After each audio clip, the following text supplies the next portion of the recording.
aujourd'hui, au niveau du département, nous fêtons la journée internationale de l'infirmière qui normalement est fixée au 12 mai. Mais au niveau du département, nous avons choisi de la fêter le samedi d'après ou si c'est le 12 mai du samedi, on la fête, quoi. D'accord ?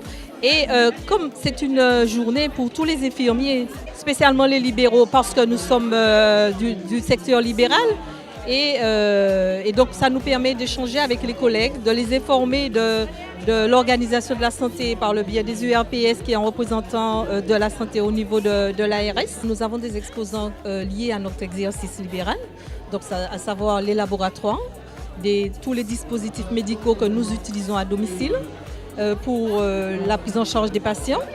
Et puis nous avons aussi des exposants pour notre vie de tous les jours, les plantes. Nous vivons dans la nature, donc en plus nous sommes des infirmiers libéraux qui vivons dans la nature puisque nous passons notre journée sur la route. Donc le bien-être est important aussi pour nous.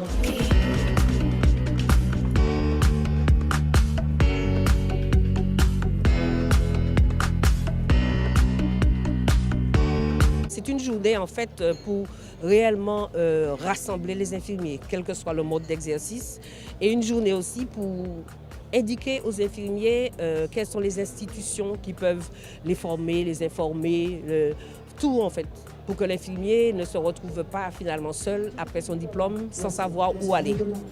Donc il faut en fait, on pense que les infirmiers soient informés dès leur sortie de l'école de ce qu'ils peuvent faire, de ce qu'il est possible de faire.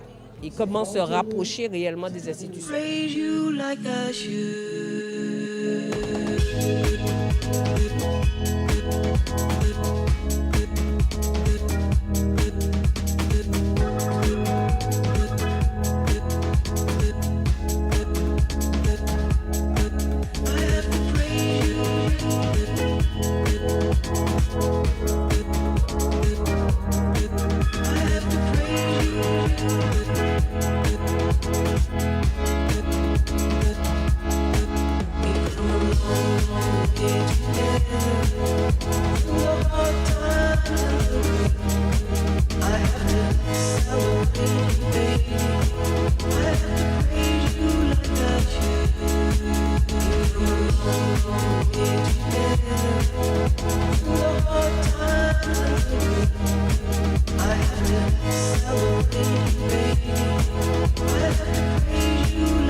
Nous relayons la Journée internationale de l'infirmière. Donc c'est le SNIL, Syndicat national des infirmiers, infirmières libéraux, qui l'organise depuis 5 ans. Donc c'est juste relayer la Journée internationale de l'infirmière qui effectivement est la date anniversaire de la naissance de Florence Nightingale. La Journée de l'infirmière, c'est information, détente, no stress, comme on dirait, n'est-ce pas?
ça, zot quitte nous.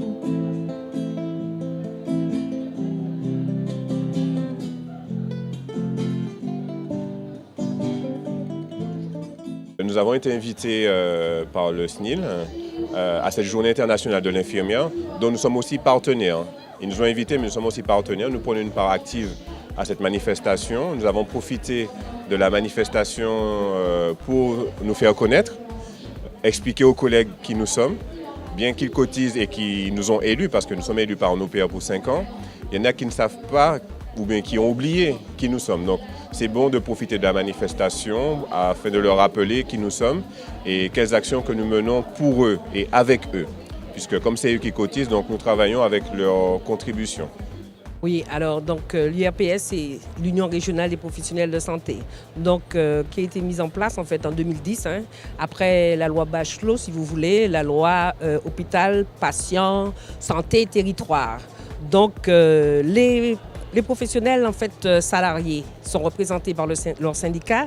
Ils sont en fait effectivement aussi au conseil d'administration des hôpitaux, tandis que les libéraux en fait n'ont pas droit au chapitre. On ne les entend pas. Ils n'ont pas effectivement d'institution où s'exprimer. C'est donc pour cela qu'on a mis en place les URPS, Union régionale des professionnels de santé. Donc il existe une section, si vous voulez, dans chaque profession libérale. Nous sommes les URPS infirmiers, il existe aussi les URPS médecins, il existe aussi les URPS kinés, en fait toutes les professions de santé qui exercent en libéral. Et donc, à partir de ce moment-là, nous participons avec l'ARS, conjointement avec l'ARS, nous participons donc au plan, si vous voulez, au plan de santé du territoire Martinique. Nous avons donc à élaborer des projets où l'infirmier libéral a sa place, n'est-ce pas, à élaborer des projets, à réfléchir effectivement à la coordination aussi de santé dans le pays Martinique. Donc, nous sommes amenés à proposer à la population et aussi aux autres professionnels de santé des actions sur tout ce qui concerne la santé publique. Dernièrement, nous avons participé à l'opération Canary il s'agissait de faire un dépistage au niveau de la population pour savoir l'imprégnation du chlordécone sur la population. Nous participons de manière active, si vous voulez, sur la prévention, sur tout ce qui est épidémie, et notamment actuellement sur le chikungunya. Nous avons aussi une action de conseil auprès des professionnels infirmiers libéraux. Nous sommes là pour les conseiller, notamment en matière de couverture.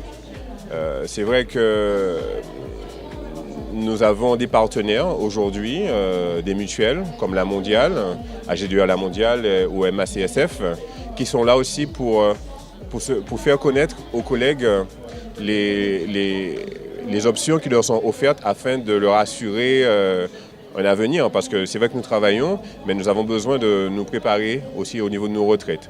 Donc nous avons des conseillers qui sont là aussi aujourd'hui.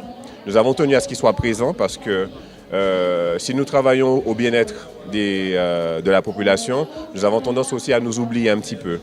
Et c'est important pour que nous soyons sereins dans nos soins, que nous soyons aussi sereins dans notre couverture, tant sur nous au niveau sécurité sociale, mais aussi sur la couverture de nos proches et de nos biens. Je pense qu'un infirmier qui est bien dans sa tête, c'est un infirmier qui peut être bien aussi au niveau de ses soins. Alors, le conseil départemental des infirmiers a 3 missions principales au niveau du département. La mission d'inscription au tableau de l'ordre, parce qu'il faut savoir que pour exercer la profession, il faut être inscrit au tableau de l'ordre des infirmiers. Donc, l'une des missions premières du conseil départemental, c'est l'inscription au tableau. La deuxième, c'est une mission de conciliation pour régler les litiges entre infirmiers ou entre patients et infirmiers. Et la troisième et dernière mission, c'est la représentation de la profession auprès des instances. Vous avez une nouvelle délégation qui a été élue, c'est-à-dire nous sommes 3 titulaires au niveau du département, du secteur libéral, du collège libéral, et vous avez un titulaire au niveau du collège public. Alors, la loi portant création de l'ordre infirmier est sortie depuis 2006. Donc il y a en fait 3 échelons. Donc il y a l'échelon départemental, l'échelon régional et l'échelon national. Donc, et chaque échelon est réparti en 3 parties. Il y a les libéraux, dont moi je fais partie, les privés, ceux qui travaillent en clinique, et puis tous ceux qui sont en milieu hospitalier. Donc c'est ceux qui font partie du public. Donc en fait ça structure un petit peu l'ordre. L'ordre infirmier, sert à en fait, gérer les affaires des infirmiers. Parce que jusqu'alors, avant que nous ayons notre ordre, nous étions dépendants de l'ordre des médecins. Voilà. Donc au niveau national, l'ordre sert surtout à être interlocuteur au plus haut niveau des pouvoirs publics. Quand il y a des décisions à prendre concernant la profession, c'est eux qui sont partie prenante. Voilà. Donc tout ce qui concerne la profession, tout ce qui concerne les avancées au niveau de la profession et puis la structuration même de la profession, les prises de position concernant la profession, c'est l'ordre qui interfère auprès des pouvoirs publics, auprès du ministère directement. Donc on retrouve l'URPS sur le www.urps972.com. On y retrouve de nombreuses informations qui concernent la vie des cabinets en général, le remplacement de l'infirmière qui recherche à vendre son cabinet. Et notre site est régulièrement remis à jour. Donc toutes les informations s'y trouvent. Donc on peut aussi s'inscrire. Vous pouvez vous inscrire votre cabinet et tout y mettre.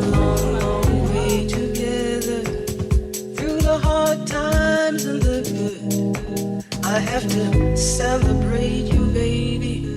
I have to praise you like I should.